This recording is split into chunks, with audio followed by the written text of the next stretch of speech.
Okay, so I have my gesture laid in, I have my 3 major masses laid in. I'm going to go for my landmark, so I'm looking for the ACES points right here. So in the reference here and here. Pubic arc right there. I'm going to go for some of the leg anatomy.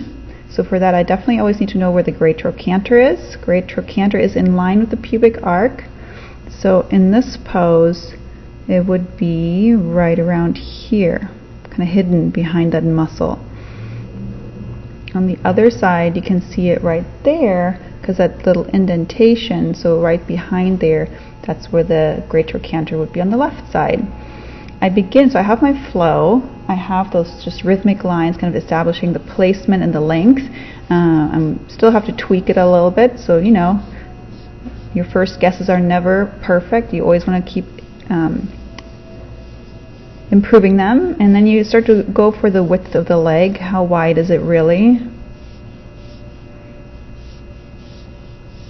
And as you're doing this, you start snapping that rubber band around it to give us a sense for the 3-dimensional quality as well as the orientation.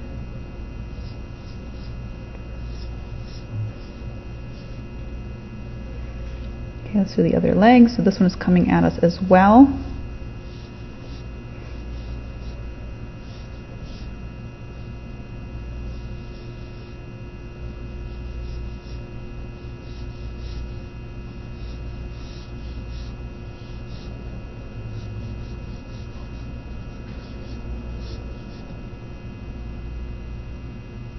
Okay, so now I have a rather blocky, somewhat ugly lay-in for the legs.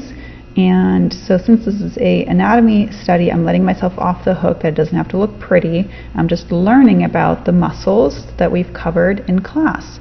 So one thing I have my landmarks up here, but I still need my landmarks here on the lower leg. So landmark on the lower leg are the patella, your kneecap, and then those little ridges leading to the nose of the tibia. So in your reference, patella is right here. You can see the little highlight as a little giveaway.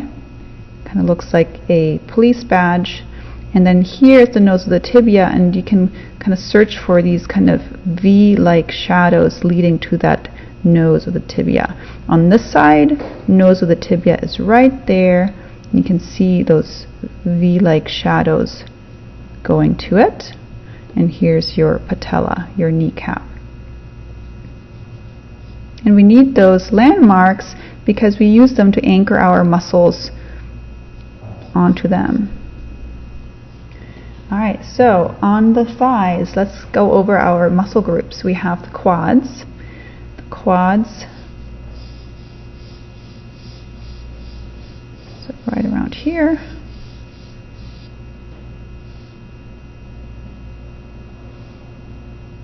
Then we have the adductors.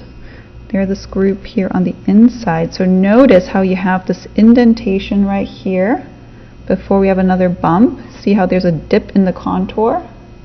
So that's a visual clue that we have one muscle group here and another muscle group there.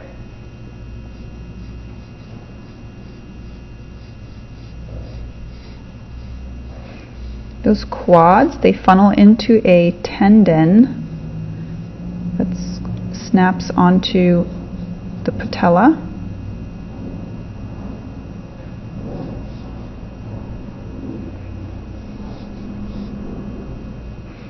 Goes over the patella, and then it grabs onto the nose of the tibia.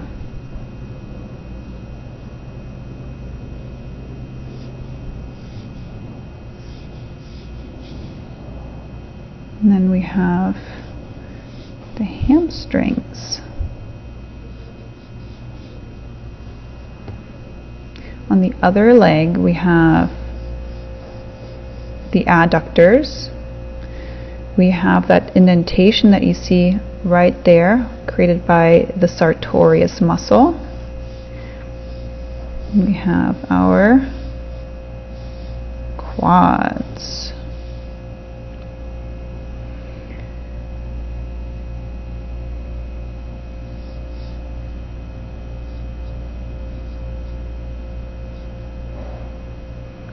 I'm using straighter lines for when I'm treating the bonier parts of the body, and I use more curvy lines as I draw the muscular parts.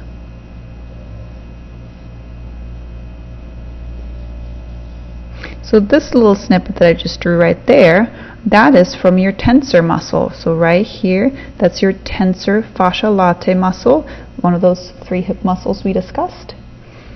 So don't ignore that piece. So this is separate from that. Okay.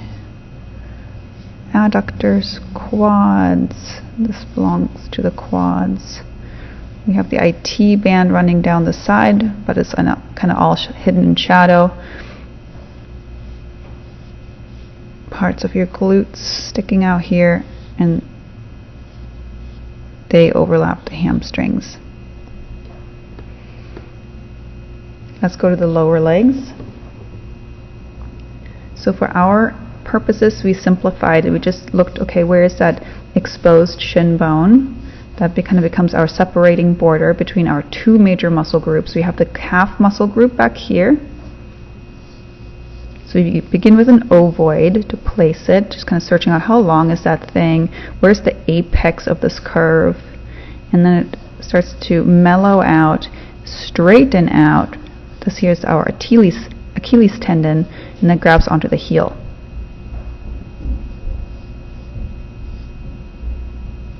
The other side, we have a much more mellow curve for the outer muscles.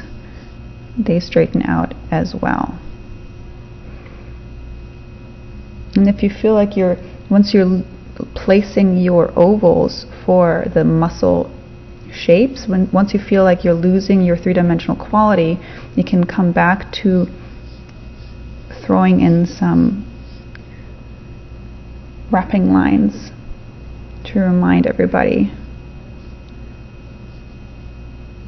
what the 3-dimensional qualities are. So there's a step down for where the shin bone is. So on this side, let's go to the back, finding our calf muscles.